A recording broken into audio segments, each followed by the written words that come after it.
I was sent the script, and I thought it was fascinating. And eventually, they wanted me, and I said yes.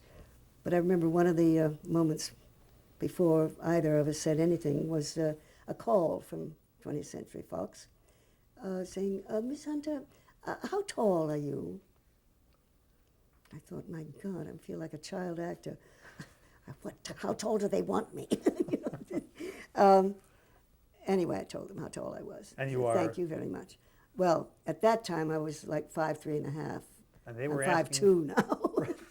and they were asking because? Because all the apes had to be much shorter than the human beings.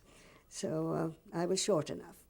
But here, the career you've had, and then you're asked to play an ape. I mean, I can't imagine what you must have thought. Even here's a terrific script, but Oh, well, at the time, I thought, in fact, I asked my agent, I said, look, they seem to be real apes. I suppose there's going to be some sort of makeup, so how are they going to manage that? He said, oh, don't worry, they'll put bits of fur here and there on you. And, they're very clever at 20th. Had no idea what I was in for. No idea at all. describe that. What was it? Boy, I was called out, to check out costumes. Makeup and costumes. Makeup yeah. and costumes sort of thing. I got out there, and the first thing was having a mask. What do they call it? A life mask, death mask, Right. something or other. Got through that experience just with John Chambers, who was the designer of the makeup. And then came the actual doing of the makeup. Every day. The first time was no testing. And that took, oh God, the first time I think it was over 5 hours, because it was all new they'd been working on the appliances for 6 months, longer, but this was the first time on the actors themselves.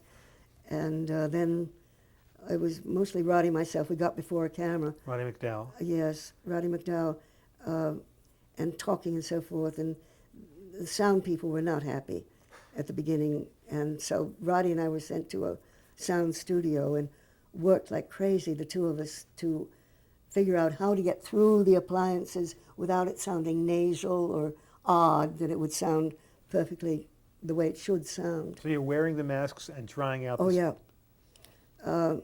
They weren't masks. They were appliances.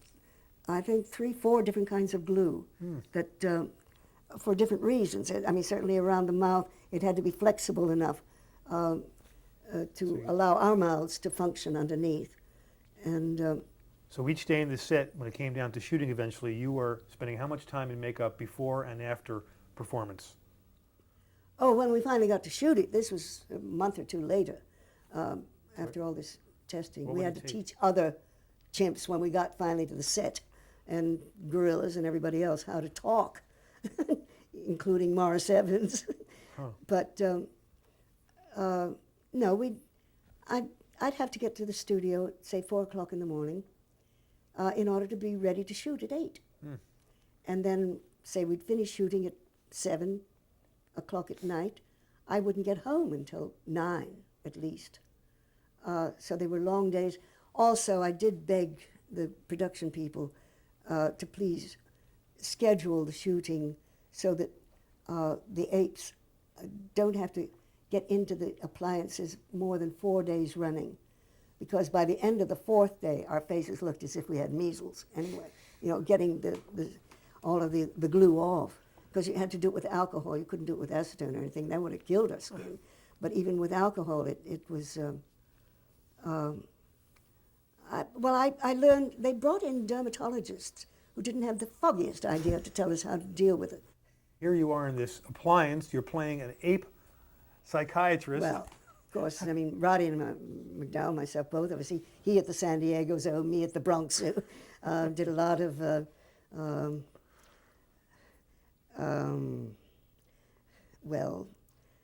I got to know the one chimp at the Bronx Zoo at the time very, very well. And he didn't love me at all. He hated me because he didn't like being watched. And I don't blame him, because I certainly felt the same way when I was a chimp. I mean, the guests they would bring into the studio, we finally got rid of them altogether. I mean, because he'd come up and poke at me. Oh, You know, okay. oh, are those your ears? Did they bring you bananas too? No, they didn't. But We this, were apes. We were not monkeys. yeah.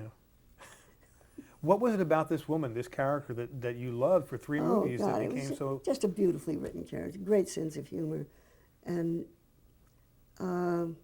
just open to learn more and absorb more of life itself around, and fascinated by this human being. My God, who can think and can talk, you know, which we didn't know up to that point. Was it your idea, or did you know? How involved were you in the death of your character when it came to Dr. Zira? Oh, no, no. The first film was just fine. I was glad I did it and all. I didn't want to do the second. I didn't want to get into all of that stuff again. And I got talked into it by our producer, Art Jacobs. He said, you're only going to be there, 10 days. Well, it was a little longer than that because of the weather. But that was fine. So I did it. But then the third script came, and I liked it very much. They didn't have to talk me into wanting to do that one. But, no, of course, it made sense that they would try to get rid of us. The human beings would. They wouldn't want the apes to take over the world.